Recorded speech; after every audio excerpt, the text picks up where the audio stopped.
bring in Republican strategist Luke Ball and former Trump campaign deputy campaign director and communications director, my good friend Caroline Sunshine.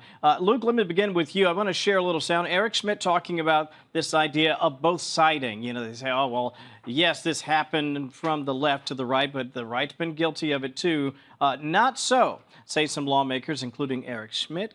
Listen to this.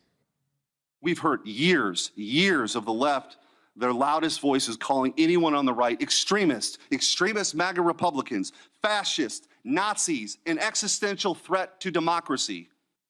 Check yourself. And don't give me this both sides, bull. Check yourself before you wreck yourself.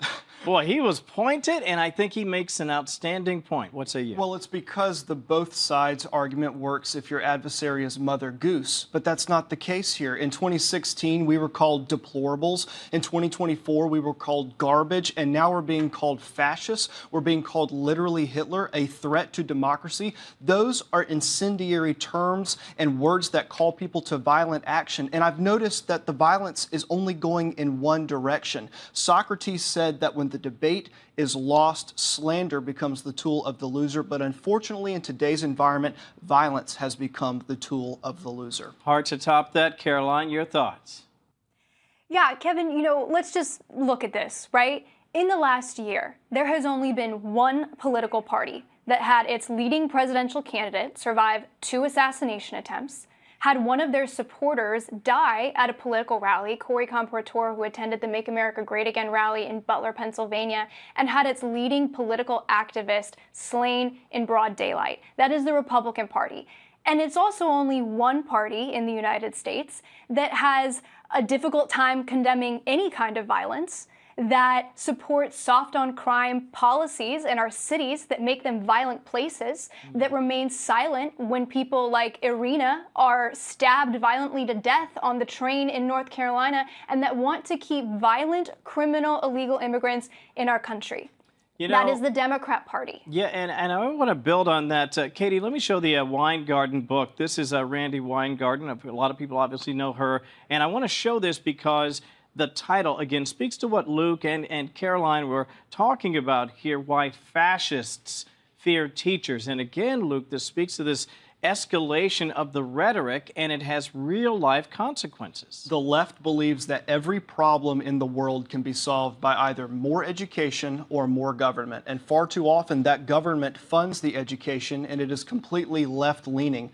The leftists believe that your rights come from government, and therefore the education system and government have full rights over your children, not the family. That is a major problem. Our founders believed, I believe, we should all believe as a country, our rights come from God. Yeah. And when we have that sort of natural and revealed law where we say that these rights do come from our Creator and God, we're held to a far higher individual entity than our government, and that is our Creator. And I believe that's the solution, is to try and look to where those rights come from. Then we'll start solving some of these problems. Well said. Let me get your reaction, Caroline. A lot of people are very upset because of what Ilhan Omar had to say about Charlie Kirk. And of course, she's no stranger to controversy on the Hill. But Hakeem Jeffries feels like this idea of censoring her is maybe a bridge too far. Your reaction to this?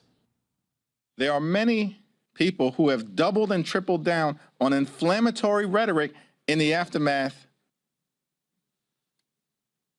of the killing and assassination of Charlie Kirk, who hold extreme views outside of this institution. And the question that should be asked is, has the president brought the rhetoric down? Okay, so that's his point, and I think you'll hear that often on the left, Caroline, that it's not just one side that's sort of been ratcheting up the rhetoric. Your reaction?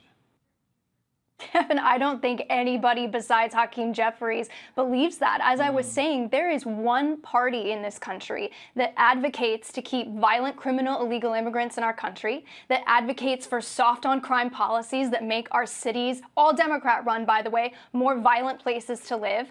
And the reason the left has a hard time condemning political violence is because they have a hard time condemning violence generally. And I encourage people to remember this heading into the midterms. The best thing you could do to make this country safer and more peaceful is make sure that people like Hakeem Jeffries stay in the minority in Congress. As I said, it's not just condemning political violence that the left has a difficult time with, it's violence generally. And those people don't deserve to have power. And you look at, this charge of it's the president that needs to tone down the rhetoric. I was with the president 3 days after he survived an assassination attempt on his life, and I watched him take his platform at the RNC to do exactly the opposite and bring the rhetoric down when he had every right to turn it up. So let's not play the rhetoric game. Americans are too smart for it. They don't buy it. And I just encourage people to remember that heading into the midterms, that your vote matters. Don't give people who can't condemn violence of any kind any more power than they already have. Caroline Sunshine and Luke Ball, two good friends with me tonight. Thank you both for spending time. We appreciate it.